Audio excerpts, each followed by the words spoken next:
Alu becho, chola becho, becho bakurani. Becho na bandhu, tomar chokher moni. I would say that we should keep one group to work on this whole relationship between alternatives and politics. I think this has been coming indirectly time and again. I think we need to discuss this threadbare. How do we relate? Because very often there is a divergence. And unless we come this together, whether it is in terms you call about us, whether it is reconstructive work and other type of thing, I think it is politics. I think let us take that question head on.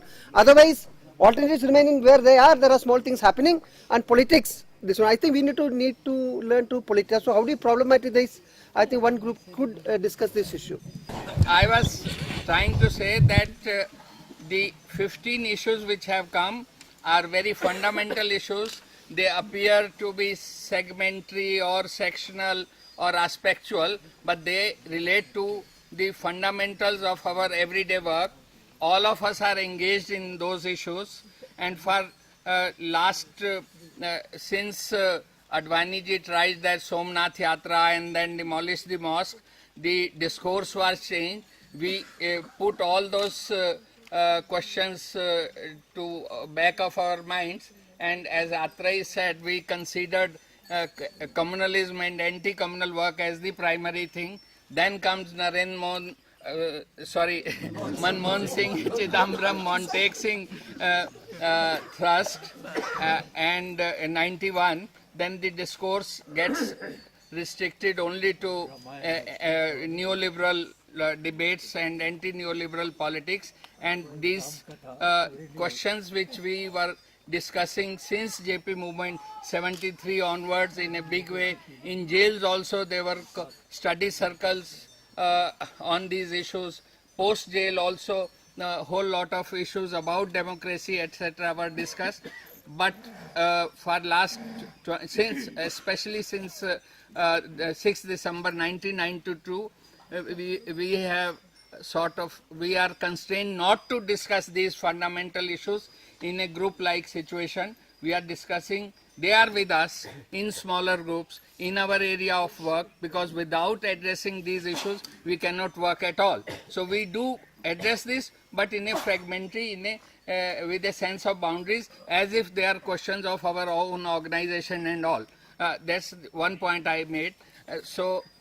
Without undermining, this point was made at length to say that these are very, very important issues. But the opposite point I made was the three interventions, one from Dr. Sheikh, who said, he said it in English, so I only refer to that conflict over natural resources and the national and global forces, and how communities are pitted against each other just to capture the natural resources for certain design of global governance through multinationals and through represented by national politics. War industry. And war industry.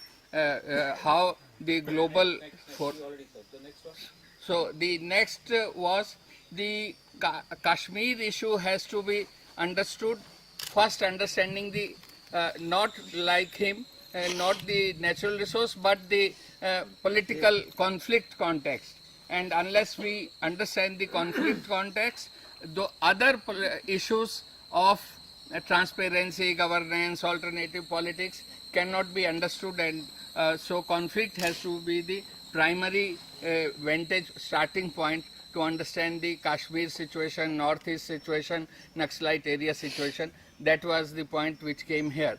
The third point which provides the framework for these two is that all these fundamental issues in courts, which we have listed as 15 questions, let them be sort of in a manner of speaking, she didn't use this word, postpone it, and take up one big question which will unravel, untie all the linkages which are there between these 15 questions, and we take only one or two, couple of such pressing questions. So I'm saying one is the money system, and actually seeing how the money, what is beyond the money system, is that part of our one has to go in depth to this. Yeah, and the second one is the this kind of relooking at really actually decolonizing our minds, which seems to me as a fundamental question, which is still, we haven't done as much work on it that we need to do. The point I want to make is we have a lot of discussion on this politics, the political forces.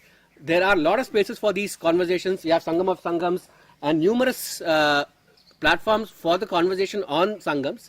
When Ashish introduces the concept of the conversation on Vikal Sangam, he always introduces saying that we have spent many, many years, decades opposing the development paradigm without proposing a solution, an alternative to this development. The Vikal Sangam idea was to strengthen the conversation on the alternative, on the solution.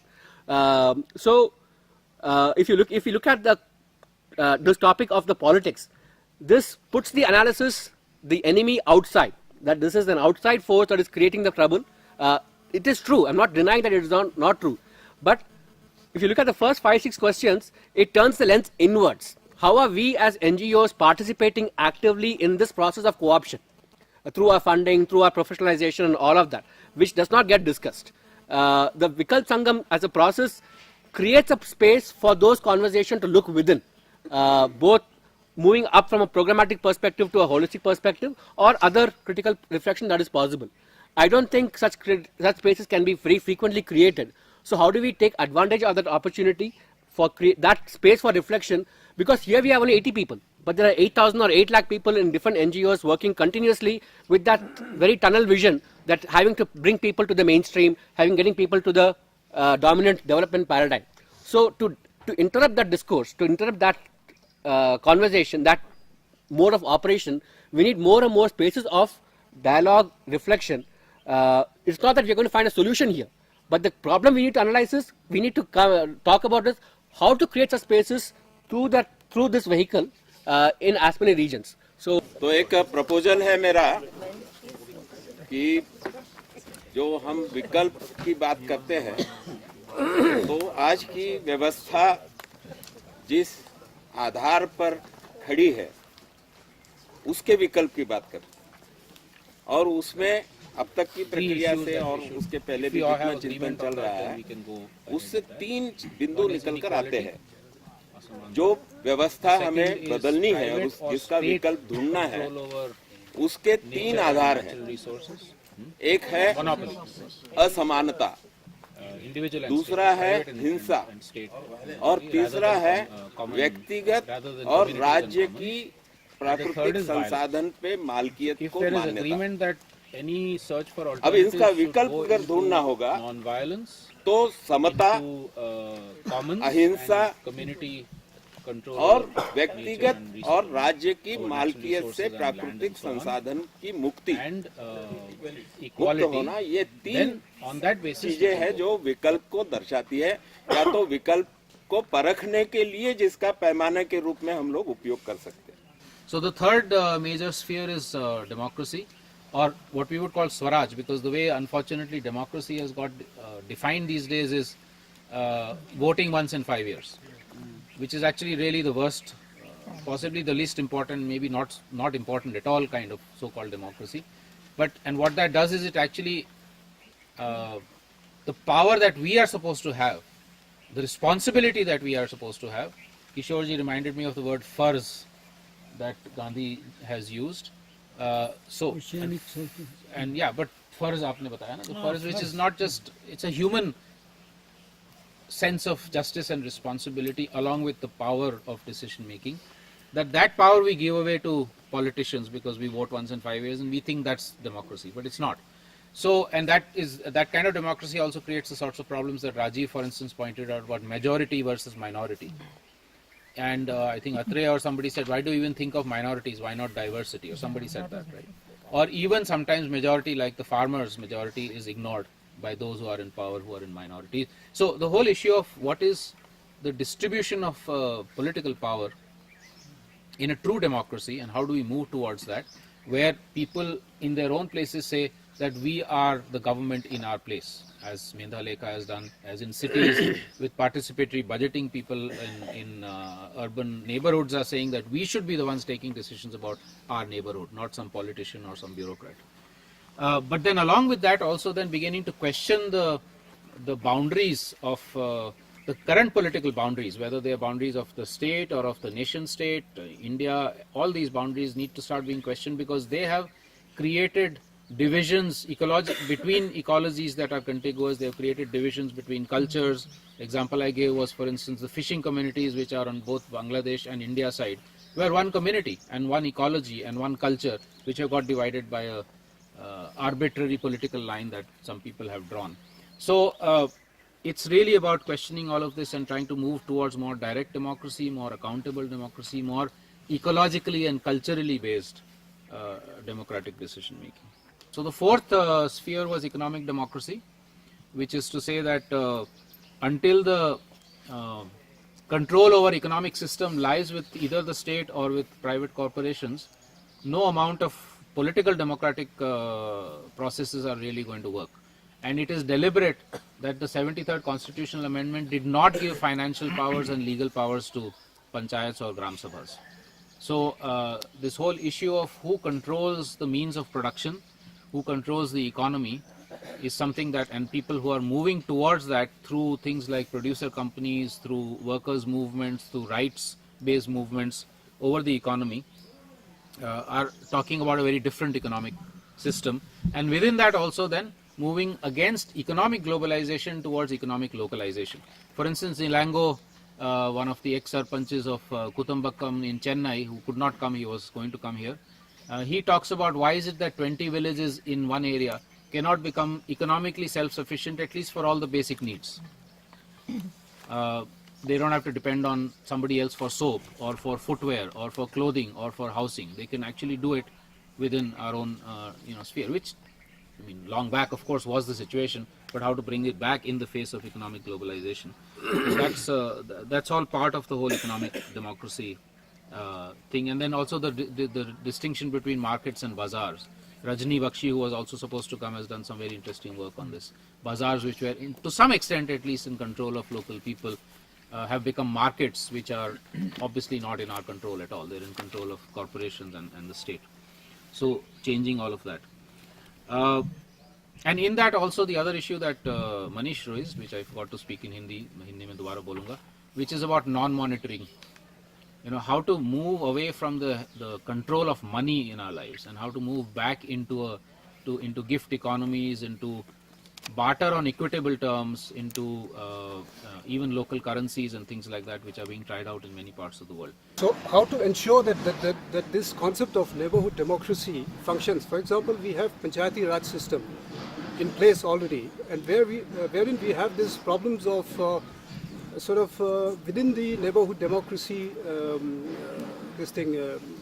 accountability or listening to each other.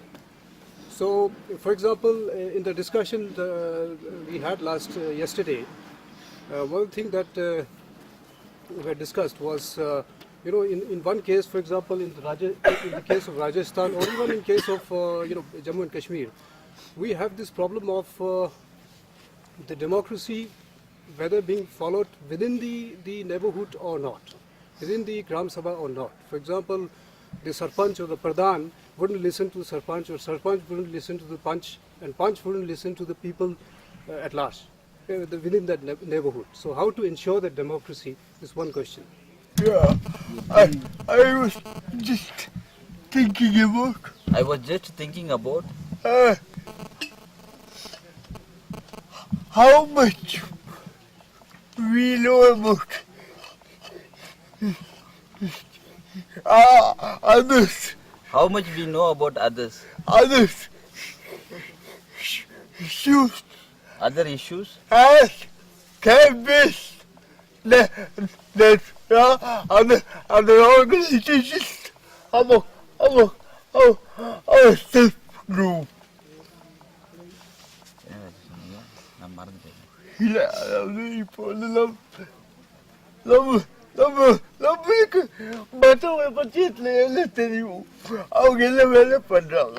What we know about others, what they are doing and what they are working. As I think that is important when we are talking about an alternative political force. I think that is important to know about their thing. Alternative political force. when we are talking about alternative Political force. political force, I think we need to understand each other's work and support each other's or other campaign. It is very important. Rajiv का कहना है कि हम लोग आपस में भी एक दूसरे को कितना समझते हैं, दूसरे के आंदोलन या दूसरे के स्ट्रगल्स जो हैं उनको हम किस तरह से कितना समझते हैं, क्योंकि आपस में अगर काम करना है विकल्प की तरफ तो एक दूसरे को समझने की बहुत ज़रूरत है। और मुझे लगता है और एक दूसरे की सहायता करना, एक दूसरे के साथ सहानुभूति रखना, और मुझे लगता है कि उनकी खास जो परिप्रेक्ष्य है उसमें से ये निकल के काफ़ी आ रहा है, क्योंकि सामाजिक संगठनों में खासकर विकलांगों, I am sorry I am using the word विकलांग, लेकिन वो भी यूज़ कर रहे हैं तो ठीक है, विकलांगों की तरफ जो है बहुत ही इनसेंसिटिविटी तो होती ही है। हमसे भी कई बार गलतियाँ हुई हैं, संगम के प्रक्रिया में भी कई बार गलतियाँ हुई हैं जो उन्होंने अच्छी तरह से हमको डांटा भी है। तो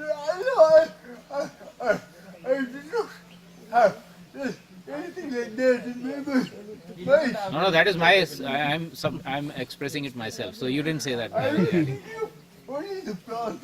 Yeah.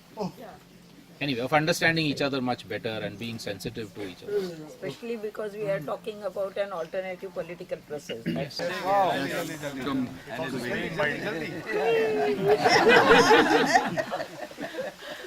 So they know who put the timer. He wanted that pose, come on. Okay, wait. One more.